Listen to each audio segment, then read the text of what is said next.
Hi, good morning friends. I welcome all of you today's healthy tips. ಇವತ್ತು ನಾನು ನಿಮಗೆ ಒಂದು ಚಿಕ್ಕ ಹೆಲ್ತಿ ಟಿಪ್ಸ್ ಹೇಳ್ಕೊಡ್ತಾ ಇದ್ದೀನಿ. ಈ ಸೀಸನ್ನಲ್ಲಿ ನಮ್ಮ ಎಲ್ಲರೂ ಮನೆಯಲ್ಲೂ ನೆಗಡಿ, ಕೆಮ್ಮು, ಡ್ರೈ ಕಾಫ್ ತುಂಬ ಇದೆ.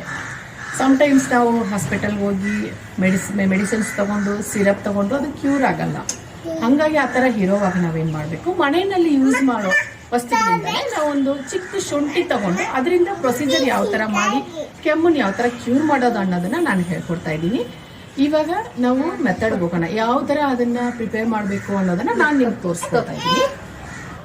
ಈ ಥರ ಒಂದು ಚಿಕ್ಕ ಪೀಸ್ ಜಿಂಜರ್ನ ತಗೊಂಡು ಅದು ಮೇಲ್ಗಡೆ ಇರೋ ಸಿಪ್ಪೆನ ನೀವು ಲೈಟಾಗಿ ಸ್ಕಿನ್ ಮಾತ್ರ ರಿಮೂವ್ ಮಾಡಿ. ನೋಡಿ, ಈ ರೀತಿ ಚಿಕ್ಕ ಪೀಸ್ ಸಾಕು.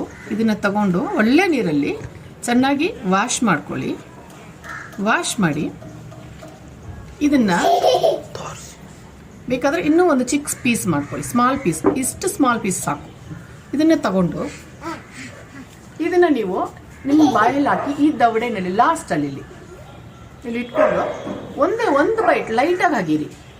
ಹಿಂಗೆ ಅಗದ್ಬಿಟ್ಟು ಹಾಗೆ ಇಟ್ಕೊಳ್ಳಿ. ನೀವು ಒಂದು 2-3 ಅವರ್ಸ್ ಕಂಟಿನ್ಯೂ ಆ ಶುಂಠಿ ರಸ ಬರುತ್ತೆ, ಅದನ್ನು ನೀವು ಸ್ವಲ್ಪ ಸ್ವಲ್ಪ ಸ್ವಲ್ಪ ನುಂಗ್ತಾ ಇದ್ದಾಗ ನಿಮಗೆ ಡ್ರೈ ಕಾಫ್ ಆಗಲಿ ಕಂಟಿನ್ಯೂ ಕೆಮ್ಮು ಕಂಪ್ಲೀಟ್ಲಿ ಸ್ಟಾಪ್ ಆಗುತ್ತೆ. ನಿಮಗೆ ಈ ಶುಂಠಿನ ನೀವು ಮನೆಯಲ್ಲಿ ಅಡುಗೆ ಕೆಲಸ, ಮಕ್ಕಳು ನೋಡ್ಕೊಳ್ಳೋವಾಗ ಆ ಟೈಮ್ನಲ್ಲೂ ನೀವು ಇಲ್ಲಿ ದವಡೆನಲ್ಲಿ ಇಟ್ಕೊಂಡು ಹಾಗೆ ನೀವು ವರ್ಕ್ ಮಾಡ್ಬೋದು. ಮತ್ತು ನೀವು ಆಫೀಸಲ್ಲಿ ಇದ್ದಾಗಲೂ ಇದನ್ನು ನೀವು ಇದೇ ಥರ ಇಟ್ಕೊಂಡು ಒಂದು 2-3 ಅವರ್ಸ್ ಕಂಟಿನ್ಯೂಲಿ ಇರಬೇಕು.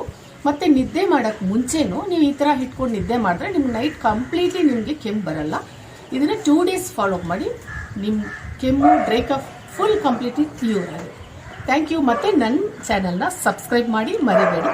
Thank you.